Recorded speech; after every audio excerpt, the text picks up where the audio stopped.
সারা বিশ্বময় ষড়যন্ত্র, মুসলমানদের এমন কঠিন জটিল পরিস্থিতি, মুসলমানদের অবস্থাটা যে বলবো, সাধারণ মানুষ বিরোধিতা করার আগে আলেম ওলামারা বিরোধিতা শুরু করে দেয়। তাহলে কথাটা বলবো কেমনে বলেন? কথা বুঝছেন নাকি বুঝেন নাই? বিশ্ব পরিস্থিতি নিয়ে কথাবার্তা বলবো, মুসলমানদের জটিলতা, মুসলমানদের কঠিন অবস্থা, মুসলমানদের মার খাওয়া, মুসলমানদের উত্থান পতন, মুসলমানদেরকে নিয়ে, মুসলমানদের ঋত গৌরব, মুসলমানদের হারানো ঐতিহ্য নিয়ে কথাবার্তা বলবো। মুসলমানরা আবার ঘুরে দাঁড়াবে, কোরআন মুসলমানদের হাতে থাকবে, মুসলমানদের আকীদা স্বচ্ছ থাকবে, নেতৃত্ব কর্তৃত্ব মুসলমানরা দিবে, মুসলমানরা মাথা উঁচু করে দাঁড়াবে। এই কথাগুলো যদি বলতে শুরু করি, যারা ক্ষমতা লিপসু তারা গুকরা সাপের মতো সুবল মারতে আসে, আর পাশাপাশি এর আগে এক শ্রেণীর আলেম বিরোধিতা শুরু করে দেন। সর্বনাশ, আপনি কেন রাজনীতি শুরু করে দিলেন? বুঝছেন নাকি বুঝেন নাই? তাইলে কেমনে বলবো? যাই হোক, মুসলমানদের অবস্থা কিরকম ভাইজান? কেঁচা একটা না খাওয়া পর্যন্ত সোজা হইতেছেন না। অপেক্ষা করেন, wait and see for a strong কেঁচা। একটা কেঁচা খাওয়ার জন্য কি করেন? অপেক্ষা করেন। ফিলিস্তিনি ভাইয়েরা যেরকম কেঁচা খাচ্ছেন, সিরিয়ার ভাইয়েরা যেরকম কেঁচা খেয়েছেন, আপনি যখন কেঁচা খাবেন তখন বলবেন না, মাদানী সাহেব, রফিক মাদানী সাহেব যে কথা বলেছিলেন কথা সেইটা ঠিক ছিল না, এইভাবে হবে না, ঘুরে দাঁড়ানো ছাড়া আর উপায় নাই। আর শুধুমাত্র তলপি বাহক হয়ে অথবা শুধুমাত্র টিপে টিপে লাভ হবে না, সিংহের মতো ঘুরেই দাঁড়াইতে হবে, দিনের কথাই বলতে হবে, অকুত ভয় হতে হবে। দিনের ক্ষেত্রে কারো কাছে বিন্দু মাত্র সার দেওয়া, কতটা সার দিবেন? সার দিতে দিতে দিতে দিতে দিতে এখন আমও যাচ্ছে, সালাও যাচ্ছে। সারা বিশ্বের মুসলমানদের জটিল অবস্থা, কঠিন অবস্থা। মিয়ানমারের ভাইয়েরা তাদের জমিনেই টিকতে পারে নাই, ফিলিস্তিনের ভাইয়েরা তাদের পুরো ভূখণ্ড হারিয়েছে। ফিলিস্তিনিদের ফেভারেও কথা বলার কোনো উপায় নাই, ফিলিস্তিনিদের ফেভারে কথা বলারও কোনো উপায় নেই। যদি ফিলিস্তিনিদের পক্ষে কথা বলি তাইলেও তো জঙ্গি বলে ফেলবেন, তাইলে ইহুদিদের পূজা করলেই বেশি ভালো, ইহুদিদের পূজা করলেই বেশি ভালো। ও ভাইয়েরা, দেখতে দেখতে দেখেন আমাদেরও যাবতীয় সবকিছু কিন্তু আস্তে আস্তে হারাইতে শুরু করেছেন, হারাইতে শুরু করেছেন। মসজিদ মাদ্রাসাগুলো সারাটা বাংলাদেশকে ডমিনেট করত। আবার বলছি, রিপিট করি, 250 বছর আগের ইতিহাস আপনি তালাশ করে দেখেন, মসজিদ মাদ্রাসাগুলো সারাটা বাংলাদেশকে ডমিনেট করত। হাজার হাজার লক্ষ লক্ষ বিঘা জমি মসজিদ মাদ্রাসার নামে ছিল। মানুষগুলো মানুষ ছিল, আনোয়ার ছিল, জানোয়ার ছিল না, হায়া ছিল, লজ্জা ছিল, বিদায় বড় বড় আলেম জন্মগ্রহণ করেছেন। আজকে আমরা দালাল আলেমের অভাব নাই। কারণ হলো ওই যে সব চলে গিয়েছে, ইংরেজরা এসে মসজিদ মাদ্রাসাগুলোকে কোণঠাসা করে একদিকে নিয়েছে, দিন থেকে ধর্মটাকে সম্পূর্ণ আলাদা করে দিয়েছে। ফসলুদ্দিন আনিদ দৌলা, রাষ্ট্র এক জিনিস আর দিন ধর্ম আরেক জিনিস। এই জিনিসটা আমাদের মাথায় এমন ভাবে ঢুকিয়ে দিয়েছে, আলেম ওলামারা পর্যন্ত যখন দিনের কথা বলা হয় তখন বলে আপনি রাজনীতি কেন করেন? রাজনীতি তো অন্য লোকজনের জন্য। কথা ঠিক না বেঠিক? কুফুরি মতবাদ আমাদের উপর চাপিয়ে দেওয়া হচ্ছে। দিন এক জিনিস, ধর্ম এক জিনিস, আর রাজনীতি আরেক জিনিস, রাষ্ট্র আরেক জিনিস। রাষ্ট্রের কোনো বিষয় নিয়ে কথা বলা যাবে না। যাক, আমরা রাষ্ট্রের কোনো বিষয় নিয়ে কথা বলিও না। যেই রাজনীতি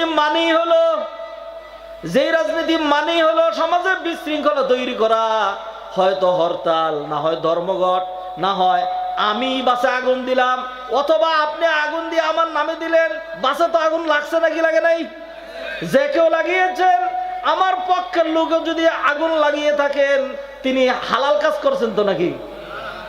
ও, আমার পক্ষের লোক করলে হালাল আর আমার বিপক্ষের লোক করলে হারাম। খুব খারাপ কাজ ভাইজান। রাজনীতিতে যা হয়, প্রয়োজনে আমি আমার নাক কাইটে ফেলবো, তবু আপনার যাত্রা ভঙ্গ করা লাগবে। আমার নাক কেটে হলো আপনার যাত্রা ভঙ্গ করা লাগবে। আজকে যেগুলি হচ্ছে, তাহলে যে মিথ্যা ছলছাতুরি, আরেকজনের বিরুদ্ধে ষড়যন্ত্র, এরপরে যা হচ্ছে, এই ধরনের নিকৃষ্ট, কলঙ্কিত, অভিশপ্ত, গজবের রাজনীতি আমি করব? প্রশ্নই আসে না। লাথিও মারি না এই রাজনীতির মধ্যে। কথা বুঝে আসছে নাকি বুঝে আসে নাই? তবে হ্যাঁ, কোরআন হাদিসের কথা বললে যদি আপনার চুলকানি লাগে, আপনার চুলকানি না, আপনি যদি হার্ট অ্যাটাক করে মরে যান, তবু মৃত্যু পর্যন্ত কোরআন হাদিসের কথা ছেড়ে দেওয়া সম্ভব নয়।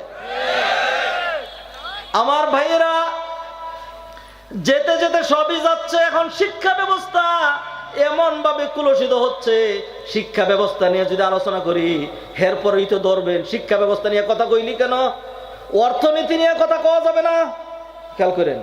রাজনীতি নিয়ে কথা কওয়া যাবে না, শিক্ষানীতি নিয়ে কথা বলা, সমাজনীতি নিয়ে কথা বলা যাবে না, ক্ষমতা নিয়ে কথা বলা, সোসাইটি নিয়ে কথা বলা। তাইলে কি গুড়ার ডিল করার জন্য এখানে বসছি? আমার কথা বুঝছেন নাকি বুঝেন নাই? কিছু নিয়ে কথা বলতে দিবেন না ভাইজান। সেই জন্য বাদি দিলাম, কারণ হইলো আপনি হয়তো আমার সাথে কোলায় উঠতে পারবেন না, আরো 3 জন আলেম যে রেডি হয়ে আছেন, বের হওয়ার পরে আমার সুবল মারবে, কেন তুমি এই কথাগুলি বললা? বুঝছেন? সেই জন্য বাদ দিলাম। শুধু একটু ইঙ্গিত করে একটা আহ্বান জানিয়ে নেমে একটু উপকার হয়, আপনার সন্তানের যদি একটু উপকার হয়, ওইটাই আমার টার্গেট, অন্যরকম কোনো টার্গেট নাই। মাঝে মধ্যে নিজের জীবনের প্রতি এমন ধিক্কার আসে যে আহারে কিছুই করতে পারলাম না, না for my self, not for my family, not for my country and society, কিছুই তো করতে পারলাম না। এই জীবন দিয়ে কি লাভ হলো? এই জীবনটা দিয়ে কি করলাম? কিছুই তো করতে পারলাম না। আমার ভাইয়েরা, ছেলে মেয়েদেরকে শিক্ষা দেওয়া লাগবে নাকি লাগবে না? একটু কথা বলেন। একটু কষ্ট করে ছেলে মেয়েদেরকে পড়ালেখা করাইতে হবে নাকি হবে না?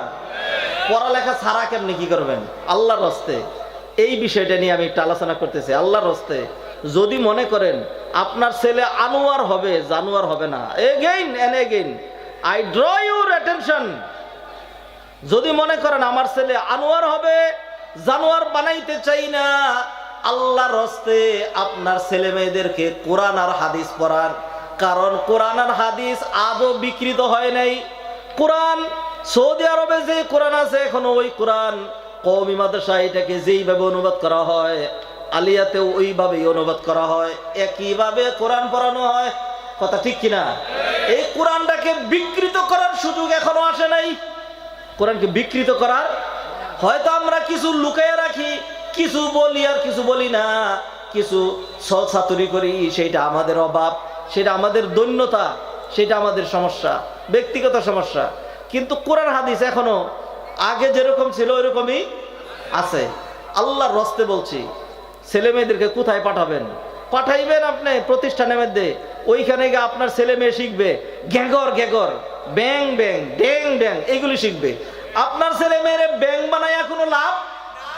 আপনার ছেলে মেয়েদের টিডিং টিডিং সাইকেল চালাই, এটা শিখায় কোনো লাভ আছে নাকি? আহারে, শিক্ষাটারে ব্রিটিশরা আমাদের দেশের, ভাইজান আপনি কেন রাগ করেন? আপনার রাগ করার তো কিচ্ছু নাই। আমি তো ব্রিটিশদেরকে নিয়ে কথা বলছি, কথা বুঝেন নাকি বুঝেন নাই? আপনি কি ব্রিটিশের একেবারে কি পদলেহনকারী নাকি? একেবারে যোগ্যত্বশালী নাকি? আপনার গায়ে আগুন ধরে কেন? কারো গায়ে, যাদের গায়ে আগুন ধরে তাদেরকে বলছি। ব্রিটিশরা শিক্ষা ব্যবস্থা রাখে এমন ভাবে চিবিয়ে, এমন ভাবে সাবা বানিয়ে ফেলে দিয়ে গিয়েছে যাতে এই জাতি আর কোনোদিন মেরুদণ্ড সোজা করে দাঁড়াইতে না পারে। এখন আবার অন্যরা এই আখটাকে এমন ভাবে চাবাচ্ছে। ওই যে শুনেন গল্প বলে, এক লোক আখ চিনেন না? আখ ইক্ষু, কেউ কেউ কুশেল বলে।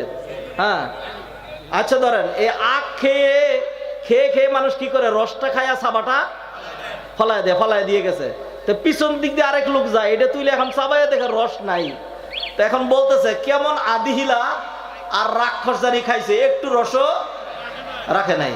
তো এই জাতিটারে এমন ভাবে গুলাম জাতি বানায় গেছে ব্রিটিশ বেনিয়ারা, গুলাম জাতি। এখন আবার আরেক জাতি চিন্তা করলো, এই জাতিরে সর্বশেষ আর কি বানাই? এই জাতিরে বান্দর বানাই, আর নাহলে ব্যাং বানাই, আর নাহলে জানোয়ার বানাই, আর নাহলে টিডি টিডি সাইকেল চালাই বানাই। এরকম করে কোন রকম এরা খালি ডিগ্রি নে। আর আমাদের লোকজন যারা আছে, হ্যাঁ দাদা বাবুরা যারা আছে, তারা হইলো এদের উপরে মাথা ঘুরাবে। দাদা বাবুরা, দাদা বাবুদের জন্য দুনিয়ার সকল নেতৃত্ব কর্তৃত্ব। আর আমাদের মতো মুসলমান যারা আছে এরা হলো তাদেরকে খালি পূজা দিবেন। ইন্টারভিউতে 9 জন মুসলমান সামনে এগিয়ে যাবে, লাথি মাইরা মুসলমানদেরকে পিছনে ফেলাইয়া দিয়া নরেশ চন্দ্রের সামনে দিয়ে দিবে। তার বড় ডিগ্রি হলো সে নরেশ চন্দ্র। বুঝছেন নাকি বুঝেন নাই?